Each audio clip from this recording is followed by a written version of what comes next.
Day 6 of trying to solve a Rubik's Cube under 1 minute by beginner's method. Let's scramble it.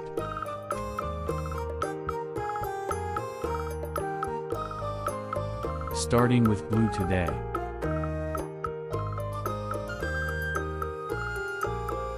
Blue is done.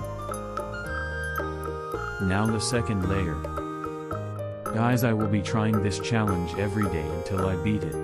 If you want to see me doing this, subscribe. And it's done. Starting the top cross now. Finally the last layer.